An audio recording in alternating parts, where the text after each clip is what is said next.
The heck?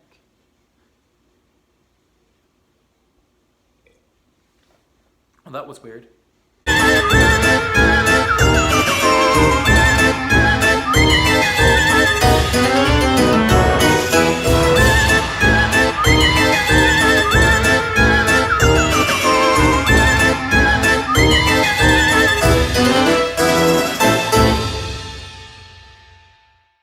Hello weirdos, and welcome back to my channel, and thank you so much for tuning into another episode in 31 Days of Halloween. It is Wednesday, and I just took off my pink. I promise I was wearing pink earlier, but I do have my pink champagne because we're doing Wine Wednesday today, because I'm gonna need some of this bubbly to tell you the story that I have to tell you guys today. So get comfortable, get some popcorn, get some coffee, and get ready to get spooked. Let's go. So before I get into the story, go ahead and do me a favor, hit the like button, hit the subscribe button down below, hit the bell notification so you guys get notified every time I post a new video, and we will be best friends. Thank you so much. So if you guys have been watching my previous videos, you'll know that I actually live in Northwest Arkansas. And when I first moved here, I moved into an apartment in Fayetteville. I don't currently live in Fayetteville anymore, but when I first moved here, I lived in Fayetteville. And I didn't have a chance to go check out this apartment because the real estate up here is freaking cutthroat. So just the fact that that one came open for the price that it was crazy. So I had to go and take advantage of the opportunity of moving here because I was actively looking and trying to find a place. I just got a job and I was needing to move up here quickly. And that one just so happened to open up, and it was really convenient, super cheap, super nice. It was a really nice area. And it was right beside a lake. We had a lot of things that we could do right beside the mall. Like, it was super close to everything. And the apartments, they weren't super new, but they weren't dirty. They were clean. And so I went in, I signed the lease, I paid the deposit and everything. And then Jose and I walk into the apartment, and we're looking around, and Jose's one of those that opens every door and cabinet and everything. And I'm over here just like, I have a new place, super excited about it. But when he opened up, there was this closet door in the living room that was kind of like the towel closet, or like where you would put your, what's that thing called? It's like, why do I have lawnmower stuck in my head?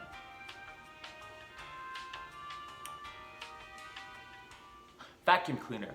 It's like a vacuum cleaner. It's like where you would put your vacuum cleaner and stuff. And on the door, on the inside of the door, there were crosses, upside down crosses that were like brushed on inside those doors. And then inside the bathroom door, the bedroom door, the closet doors in both bedrooms, and pretty much every door inside of there had upside down crosses. And then we looked at the front door, and the front door was white, and they were painted in white. But we didn't think anything of it, so we just, tried to clean it off as best as we could and keep moving, Usually we would smudge a place. Wow, I'm obnoxious. But anyway, so usually we would smudge a place before you move in just to cleanse the energy, cleanse the area, just making sure there's no bad juju in there before you move in and stuff. But we didn't have a chance to do this because we were doing everything like super quick. And, but yeah, so the upside down crosses was the first weird thing that we saw.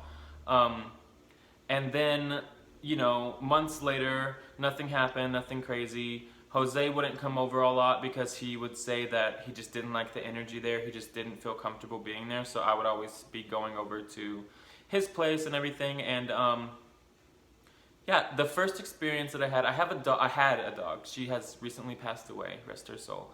But I had a dog. She was really old, blind. She couldn't really walk very far. She would always stay in one spot. She would be in my lap whenever I would be home. And I had in my bathroom, my door was a sliding glass door in my shower, and it was broken, so I'd literally have to pick it up and move it if I wanted to get in the shower. So it was super heavy, and I always kept it closed because I just liked the way that it looked closed, and I thought it looked tacky open, so I always kept it closed. And one day I came home from work and I was like, where's my dog? Like, I'm thinking somebody broke into my apartment, stole my dog, and now she's being sold on the black market for something. Who knows what? I was freaking out. I called Jose and I was like, she's missing. Like, I can't find her anywhere. She couldn't go anywhere. She was blind. She couldn't walk very far. She couldn't jump even onto the couch. And all my bedroom doors always stayed closed because she would have accidents because she was so old she couldn't really, you know, she didn't know where the front door was at first because she is, like, we just moved there, so she wasn't familiar with the apartment. So she would have accidents, so I would keep the bedroom doors closed so that her accidents would be in the kitchen where there was tile and stuff. And I was on the phone with him, and then I hear something in the bathroom. I'm like, I think somebody's here, but I just checked the bathroom, so there couldn't be anybody there. And I didn't think to check inside the bathtub because the door was closed. I keep it closed. I didn't leave it open. So I go into the bathroom. The door's closed like usual, and I see something in the bottom of the tub, but I couldn't see because the glass wasn't like clear. It was more like the frosty kind of glass. And so I pick the door up, open it, and my dog is in the bathtub with the door closed. One, she can't jump into the bathtub. The bathtub like lip is too high for her to jump into. Two, she couldn't have opened the door because I struggled to even open the door. She couldn't have jumped in there after she opened the door, then closed the door after she got in there. Like, it's not possible for her to do that. So that was the second weird thing that I noticed whenever I was living there. And you know, some time went by. I was asleep on the couch. I had a really long day at work. I was really tired. I was driving like almost an hour to work and back every day. So I was super exhausted and I just wanted to take a nap. So I took a nap and I woke up because I heard my name. I heard somebody say my name. And then I woke up and I was like, oh, Jose's here, because I saw a figure of somebody going into my bathroom. And so I walk into the bathroom, you know, the light was on, and I hadn't even had a chance to go into the bathroom at the time. So I go into the bathroom when the light was on, and it was previously off before I even came into the apartment. And I walk in there, and nobody's in there. And then I go into my bedroom, I go into the guest bedroom, nobody's in my apartment. I check the pantry, nothing in there. And I check outside to see if his car was out there, just to see if he had came or anything like that. And so I was like, that's weird. And so I called him. I was like, did you come to my apartment? Like, somebody was just in my apartment. I could have swore somebody was just in my apartment. He was like, no. Was your door locked? And I was like, yeah, I unlocked it to get outside to check and see if your car was out there. But, you know, I just thought maybe you had left or something. You know, maybe you just forgot something here and had to pick it up. And he was like, no, I wasn't there. Maybe you were just, you know, in between sleep and awake. And I was like, no, I was awake. I heard my name. I woke up and then I saw you go into the bathroom. Or I saw somebody go into the bathroom. And that happened a few times. I would be asleep and I would think that Jose had came into my apartment. I would hear my door shut, or I'd hear the bathroom door shut, or I'd hear the fan in the bathroom turn on. And, you know, and then I got really freaked out about that. And I didn't know what to do. I didn't know if I was imagining things or what. Because at first I'm like, you know what, this is an apartment. You know, like, whoever hears of an apartment being haunted, you know? Like, it's always like older houses and all that stuff. But I will say this, when you move into an apartment, you don't know how many people have lived there unless it's brand new, or what kind of people lived there before you. So the people that lived there before me could have been doing like super shady things, like messing around with Ouija boards, not closing them out, things like that.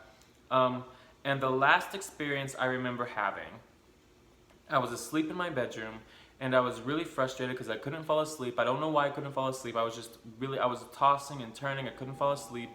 And I look up at my bedroom door and I saw a figure, the same figure that I figure I saw walk into the bathroom. But I thought it was Jose at this point. Like, I'm thinking, you know, maybe it's him this time because I'm actually staring at it. I'm awake. I've been awake. I haven't been able to sleep. So I'm looking at it. I'm like, Jose? I was like, what are you doing? Come to bed. And the figure didn't move. And then I was like, that's weird. Because Jose would answer. He would have been in bed if he had gotten there, you know? And I was like, that's strange. So I was starting to get like that dread feeling, like the terror, and the black figure started walking a little bit closer, slowly. And at this point, I'm like crapping my pants because I'm like terrified. I'm like, what the heck is this? And so I grabbed my phone as quickly as I could, and I'm struggling. You know when you're trying to do something really fast and you can't do it because your fingers aren't working, and I was trying to swipe up on my phone to do the flashlight to shine it to see if it was an intruder, or if what was in my house, like what was here. And I swiped up and I finally got the flashlight on and I shined it in that area, and there was nothing. The figure that was there walking toward me was gone. There was nothing there. So I got out of bed. I turned on all the lights. I called Jose. I was like, I cannot do this anymore. I cannot live here anymore. I don't care what I have to do to get out of here. I have to get out of here. So, needless to say, after that experience, I moved out of that apartment. I moved my dog out of the apartment, and then my dog actually ended up passing away recently after I moved out. But I ended up living with my brother and sister-in-law for a couple months while I found another place to stay, because I could not stay there anymore. I don't know what was in there. We didn't get a chance to cleanse it. Like, I couldn't deal with it. I was working. I still work a full-time job, so I'm still like, exhausted a lot when I come home, and I just couldn't deal with it. It was making me depressed while being there. Like, I was always moody, and I couldn't understand why. And then as soon as I left that place, as soon as I wasn't living in there anymore and I had no ties to that place, my mood changed. I had more energy. I was super excited more. Jose and I got along better. We weren't fighting as much, and it was just a better experience. So whatever was in that apartment did not want me there. It did not want to have company, or it just wanted to cause me harm, or just, it had fun making me terrified while I'm trying to sleep. But that's the story of the apartment. I don't know who lives there now. I didn't tell anybody because I didn't want to think I didn't want the apartment complex to think that I was crazy. And I also didn't want to get sued because, they have a reputation to upkeep. So I didn't want to deal with all that. But that's the story of my haunted apartment. And you guys can believe it. You can think it's fake. You can think it's made up or whatever. But that's my truth. That's what I believe that I went through in that apartment. There could have been a totally logical explanation to it. I don't know. But I do know that the energy in that place, just the whole apartment itself was just, it wasn't good for me. So I needed to move. And now I live in this place. I haven't had any experiences here yet. And hopefully talking about this doesn't bring that here. But yeah. Thank you guys so much for watching this video in 31 Days of Halloween. I hope you guys enjoyed it. If you guys did enjoy it, again, go hit the subscribe button, hit the like button, share this video, hit the bell notification so you get notified whenever I upload a new video, and remember, stay spooky. I'll see you next time.